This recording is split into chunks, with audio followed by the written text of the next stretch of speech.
I was with two of my friends, Ben and Nick, on holidays when it happened. We were in an isolated party place, somewhere that doesn't show up on Google Maps for some reason. Traveling down a long stretch of road in our hire car, in search of the next major city to party in. After initially planning on driving through the night, we accepted that we had lost our way and it was getting too dark to continue. So we pulled into a gas station for direction on where we could stay. The old man handed us an old brochure of a nearby place and instead we go check it out. Since we were completely lost, we were left with no other option. Something different we thought, but just how different we could never have guessed. As we took the next left turn and ventured into the heat-lit darkness. The only form of lodging out there in remote cabinets, separated far apart from each other for privacy with guests. The self-contained cabin had a bathroom, kitchen, queen bed, and a single bed. All that we needed for one night. Nick won the rock off for the single bed, so Ben and I will be sharing. Nick snores anyway, so I exclude that. One feature of the cabinet that unnerved me, however, was the large square curtainless window that occupied the entire area of the western wall. It bothered me especially now because night had fallen and the light was on inside. So it acted as a sort of two-way mirror. Anyone wearing black could easily look through without being noticed. We made plans to go out that night to the village bar, have some drinks, tell stories, and see where the night takes us. We discussed that we'll leave the key under the rock by the front porch. And if we were to split up, whoever came home first will leave the door open for the others to get in. Why don't you say it louder so everyone can hear it? Where we hide it, Ben joked. To which Nick found a pleasure kneeling at the top of his lung. Luckily, our cabin was isolated out there and there was no one close by, I thought to myself as we drove off. It was a surprisingly fun night at the bar. We had plenty of sorts of the local drink Ozu. And the bar staff informed us we had drunk the stocks dry. It was cheap too in Greece. The next thing I knew, it was late. The bar was closing. And we had lost Ben. He must have left without us. Too, I don't remember him telling us he was leaving, I thought. Slightly unconcerned, slightly concerned by him acting out of character, so we left without him, taking the car. I need to piss badly. I adjusted in my seat.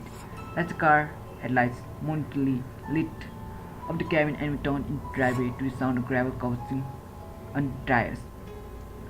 We checked on the key for on the rock for the key. It was gone. We tried the door handle, locked. What the hell? We both looked at each other. Ben must have come home before us and he's locked us out. Ben, open up. We need to piss. Hurry up, Ben.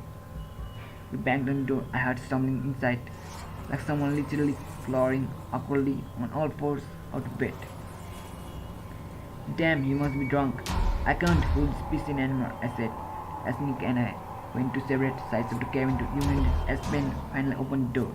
It felt good urinating, but that feeling was hardly interrupted by what caught my attention on the large window, sending a last shiver up my spine. There was this long, thin sheet of handprints, only visible on the window from the mist outside. It looked longer than any human's hand, but much, much thinner. Holy shit, I said, but I quickly cleared my mind. The scary and irrational images it was creating, as it was certainly just a regular human hand that had been screamed, causing illusion that's longer, right? Either way, it occurred to me that someone or something must have been watching it. I hurriedly finished my business and rushed inside. We are not turning the light on, I thought, to prevent anything from looking in at us, as I locked the door and we went straight to bed. Nick fell asleep instantly, snoring before his hand had even hit the pillow. And after a few minutes of tolerating Nick's insane snore, my dropping eyes felt weary, so I closed them. As soon as it started, I couldn't help but get the feeling that Ben's eyes had opened suddenly and were staring straight at me. Menacingly, my body rose in temperature, my heartbeat raced quicker as I sensed this. As Ben was holding his breath, vision fixated on me and looked through the darkness. Sorry, if we hadn't gone home with him. Jeez, why will you be so angry? After a few minutes of calming myself from this irrational fear, I drifted off to sleep. Knock, knock, knock, knock. Open up! You said you will knock it. Tut, tut, tut. It grew louder.